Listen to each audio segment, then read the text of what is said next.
Cleaning ಬೆಂಗಳೂರಿಗೆ ಪಣ ತೊಟ್ಟಿದ್ದಾರೆ Krishna ಬೈರೇಗೌಡರು. GB ಅಧಿಕಾರಿಗಳಿಗೆ ಹೊಸ ಟಾಸ್ಕ್ ಅನ್ನು ಕೊಟ್ಟಿದ್ದಾರೆ ಉಸ್ತುವಾರಿ ಸಚಿವರು.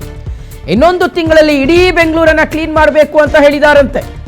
ಕ್ಲೀನಿಂಗ್ ಬೆಂಗಳೂರಿಗೆ ಪಣ ತೊಟ್ಟಿದ್ದಾರೆ ಬೆಂಗಳೂರು ನಗರಾಭಿವೃದ್ಧಿ ಸಚಿವರು ಆಗಿರುವಂತಹ ಕೃಷ್ಣ ಬೈರೇಗೌಡರು. ಇನ್ನೊಂದು ತಿಂಗಳಲ್ಲಿ ಇಡೀ ಬೆಂಗಳೂರು ಹಾಗಾದ್ರೆ ಕ್ಲೀನ್ ಆಗುತ್ತಾ?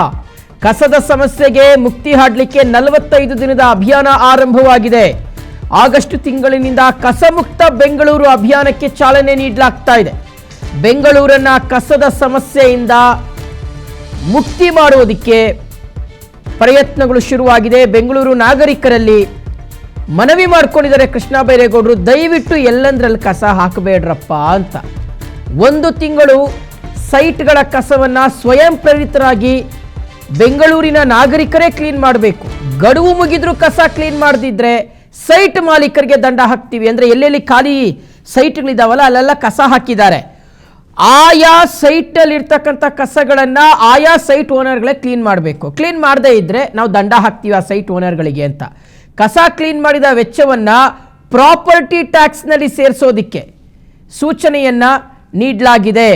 ಸೊ ನೋಡಿ, ಇಲ್ಲಿ ಇಡೀ ಬೆಂಗಳೂರನ್ನ ಕಸಮುಕ್ತ ಬೆಂಗಳೂರನ್ನ ಮಾಡಲಿಕ್ಕೆ ಕೃಷ್ಣ ಬೈರೇಗೌಡರು ಹೊಸ ಟಾಸ್ಕ್ ಅನ್ನು ಕೊಟ್ಟಿದ್ದಾರಂತೆ. ಇದು ಎಷ್ಟು ಮಟ್ಟಿಗೆ ಸಕ್ಸಸ್ ಆಗುತ್ತೆ ಅನ್ನೋದನ್ನ ಕಾದು ನೋಡಬೇಕಾಗಿದೆ. ಯಾಕಂದ್ರೆ ನಮ್ಮ ಬೆಂಗಳೂರಿನ ಜನ ಹೆಂಗವ್ರೆ ಅಂದ್ರೆ, ಮನೆ ಮುಂದ್ಗಡೆ ಕಸದ ಗಾಡಿ ಬಂದರೂ ಸಹ ಕಸ ಕೊಡೋದಿಲ್ಲ. ಆದರೆ ರಾತ್ರಿ ಏನು ಮಾಡ್ಬಿಡ್ತಾರೆ ಅಂದರೆ, ಯಾರಿಗೂ ಗೊತ್ತಾಗದ ಹಾಗೆ ರಸ್ತೆಯಲ್ಲಿ ಕಸ ಎಸೆದ್ಬಿಟ್ಟು ಹೋಗ್ಬಿಡೋದು. 2 ವೀಲರಲ್ಲಿ ಬರೋದು, ಕಸ ಬಿಸಾಕ್ಬಿಡೋದು, ರಸ್ತೆಯಲ್ಲಿ ಓಡೋಗ್ಬಿಡೋದು. ಸೊ ಹಿಂಗೆ ಮಾಡ್ತಿದ್ದಾರೆ. ಸೊ ಹಾಗಾಗಿ ಇದಕ್ಕೆ ಯಾವ ರೀತಿಯಾಗಿ ಸೊಲ್ಯೂಷನ್ ಸಿಗುತ್ತೆ, ಯಾವ ರೀತಿಯಾಗಿ ಇದು ಸಕ್ಸಸ್ ಆಗುತ್ತೆ ಅನ್ನೋದನ್ನು ಕಾದು ನೋಡಬೇಕಾಗಿದೆ. ಏನೋ ಬೆಂಗಳೂರಲ್ಲಿ ಇನ್ನು ಮುಂದೆ ಬೇಕಾಬಿಟ್ಟಿಯಾಗಿ ಫ್ಲೆಕ್ಸ್ಗಳನ್ನು ಹಾಕಂಗಿಲ್ಲ. ಲೈಸೆನ್ಸ್ ಇಲ್ಲದೆ ಫ್ಲೆಕ್ಸ್ ಹಾಕಿದರೆ ಕಠಿಣ ಕ್ರಮ ಖಂಡಿತ. ಬೆಂಗಳೂರಲ್ಲಿ ಎಲ್ಲಂದ್ರಲ್ಲಿ ಬೇಕಾಬಿಟ್ಟಿಯಾಗಿ ಫ್ಲೆಕ್ಸ್ಗಳನ್ನು ಹಾಕಂಗಿಲ್ಲ. ಲೈಸೆನ್ಸ್ ಇಲ್ಲದೆ ಫ್ಲೆಕ್ಸ್ ಹಾಕಿದರೆ ಕ್ರಮ ಆಗೋದು ಕನ್ಫರ್ಮ್. ಇಲ್ಲೀಗಲ್ ಫ್ಲೆಕ್ಸ್ ಹಾಕುವವರಿಗೆ ಇನ್ನು ಮುಂದೆ ತಕ್ಕ ಪಾಠ. ಅನಧಿಕೃತ ಫ್ಲೆಕ್ಸು ಬ್ಯಾನರ್ಗಳನ್ನು ಹಾಕಿದರೆ ಶಿಕ್ಷೆಯ ಜೊತೆಗೆ ದಂಡಂ ದಶಗುಣಂ. ಕೋರ್ಟ್ ಆದೇಶವಿದ್ರೂ ಸಹ ಬೇಕಾಬಿಟ್ಟಿಯಾಗಿ ಫ್ಲೆಕ್ಸ್ಗಳನ್ನು ಬ್ಯಾನರ್ಗಳನ್ನು ಕಟ್ಟಲಾಗ್ತಾ ಇದೆ. ನಗರದ ಹಲವೆಡೆ ಅನುಮತಿ ಇಲ್ಲದೆ ಹಾಕಿರುವಂಥ ಬ್ಯಾನರ್ಗಳನ್ನು ಕಂಡಿರ್ತಕ್ಕಂಥ ಸಚಿವರು ಫುಲ್ ಗರಂ ಆಗಿದ್ದಾರೆ. ನಿಯಮ ಮೀರಿದ್ರೂ ಸುಮ್ಮನೆ ಇರುವಂಥ ಅಧಿಕಾರಿಗಳನ್ನು ಸಚಿವರು ತರಾಟೆಗೆ ತೆಗೆದುಕೊಂಡಿದ್ದಾರೆ. ಜಿಬಿಯ ಅಧಿಕಾರಿಗಳನ್ನಾಗೆ ಕ್ಲಾಸ್ ತಗೊಂಡಿದ್ದಾರೆ ಸಚಿವರು. ಬೆಂಗಳೂರಲ್ಲಿ ಲೈಸೆನ್ಸ್ ಪಡೆಯದೆ ಫ್ಲೆಕ್ಸನ್ನು ಹಾಕಿದ್ರೆ ಅಂಥವರ ವಿರುದ್ಧ ಕ್ರಮವನ್ನು ಕೈಗೊಳ್ಳಿ ಅಂತ ಹೇಳಿದ್ದಾರೆ.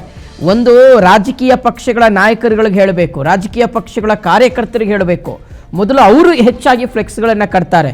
ಎರಡನೆಯದು, ಈಗ ಎಲ್ಲಂದ್ರಲ್ಲಿ ಅದು ಇದು ಫಂಕ್ಷನ್ಗಳು ನಡೆದ್ರೆ ವೀಕ್ಷಕರೇ, ಹಬ್ಬ ಹರಿದಿನಗಳು ಅದು ಇದು ಏನಾದರೂ ನಡೆದ್ರೆ ಅದಕ್ಕೂ ಕೂಡ ಈಗ ನೋಡಿ ನೆಕ್ಸ್ಟ್ ಅಪ್ಕಮಿಂಗ್ ಒಂದಷ್ಟು ಹಬ್ಬಗಳು ಬರ್ತಾವೆ, ಅದಕ್ಕೂ ಸಹ ಫ್ಲೆಕ್ಸ್ಗಳನ್ನು ಕಟ್ಟೋರಿದ್ದಾರೆ. ಆಮೇಲೆ ತೀರಾ ಇತ್ತೀಚೆಗೆ ಒಂದು ಟ್ರೆಂಡ್ ಶುರು ಆಗೋಗ್ಬಿಟ್ಟಿದೆ. ಯಾರಾದರೂ ಮೃತಪಟ್ಟರು ಕೂಡ ಅಷ್ಟೇ ದೊಡ್ಡದಾಗಿ ಫ್ಲೆಕ್ಸ್ಗಳನ್ನು ಕಟ್ಟುವಂಥ ಒಂದು ಕಾರ್ಯಗಳು ನಡೀತಾ ಇದೆ. ಸೊ ಹಾಗಾಗಿ ಇದರ ವಿರುದ್ಧ ನಾವು ಸಮರ ಸಾರ್ತೀವಿ ಅಂತ ಸಚಿವರು ಹೇಳಿದ್ದಾರೆ.